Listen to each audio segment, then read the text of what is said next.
Wisconsin puts a shovel in the ground to chart a new course, one that provides safety and support to our friends, family, colleagues, and neighbors.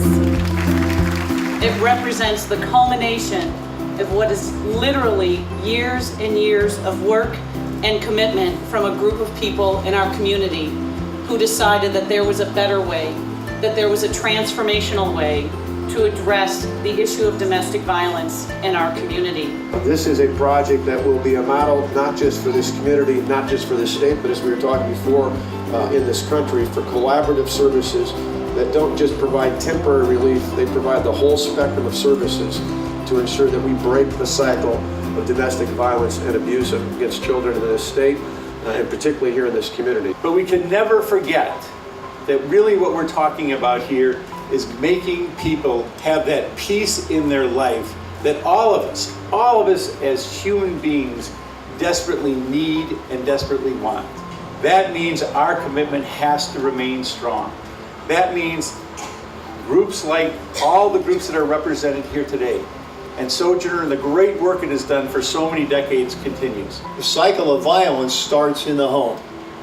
And if we can intervene successfully there, if we can change attitudes and change behaviors, if we can keep people safe, if we can help them recover and make better choices in the future, if we can intervene in the lives of abusers and understand that challenge psychology, we will ultimately have an effect on the worst violence that makes our neighborhoods so vulnerable for the children growing up in them now. Unless we treat domestic violence as a public health emergency that it is, we will not change the future course.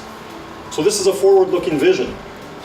The model here builds on the understanding that public safety, public health, public education, and community development are also deeply connected, that we cannot succeed in moving forward as a community without thoughtfully combining all of those systems in one strategic vision. The role of Children's Hospital has been a game changer, and I believe it will be the model not just in this community, but throughout the country in the future. You're on this ground today because you want something different, something better for your community. This building that's going to be located right out here on this dirt, the Sojourner Family Peace Center, you've heard the transformation that it's going to make in the lives of our children and families. Please continue this partnership. We cannot walk this journey alone. Our community expects this of us. Our families need it. We have families in crisis who can't always help themselves, and we have to be there to help them. This is an amazing, historic day, not just in Milwaukee, but in the United States of America.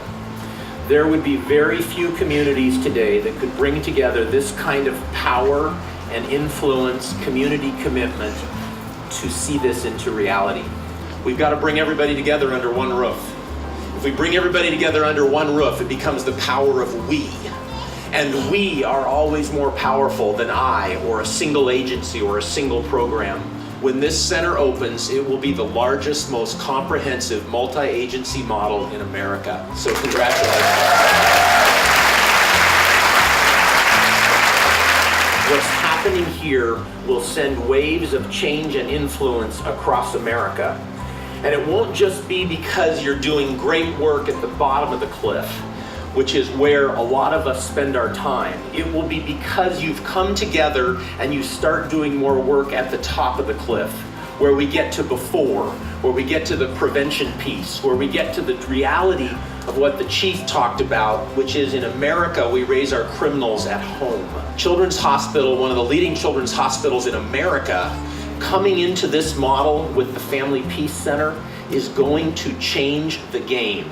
It is going to allow you to work at the top of the cliff, where we can build fences and build bridges and break that cycle. We are all here because this is not a problem with those people. This is about us. This is about how we view one another in intimate relationships. This is about how we raise our children. This is about how we support each other when we're dealing with trauma and violence and abuse in our culture and in our community.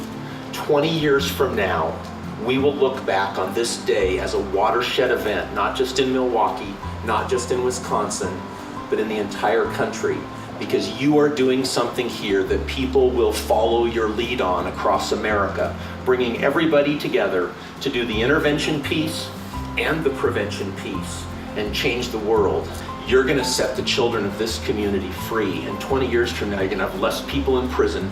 20 years from now, you're going to have less children growing up into violence and abuse because you all have invested your life in this. So thank you. God bless you. You're changing the world. 7 years ago, we began to create a vision for how we could better serve women, children, and families impacted by domestic violence. We asked ourselves this simple question: can we do better? And the answer was a resounding yes. We can and we must do better for families. That simple question has had a profound impact and led us to today's ceremony. This is more than just a building. We're creating a new way of serving families and a new way of partnering to help those who've been hurt by violence in our community. Today is a new day, a new beginning to create a future without violence. We invite you to stay with us on this incredible journey, and we invite you to get engaged in making a difference. Together in partnership, we can create the future we so desperately need. In a tribute to my daughter, who read my speech last night and said, "Mom, that's boring." In a tribute to Natalie, I'll say as a board member said, "OMG, we're here." Thank you.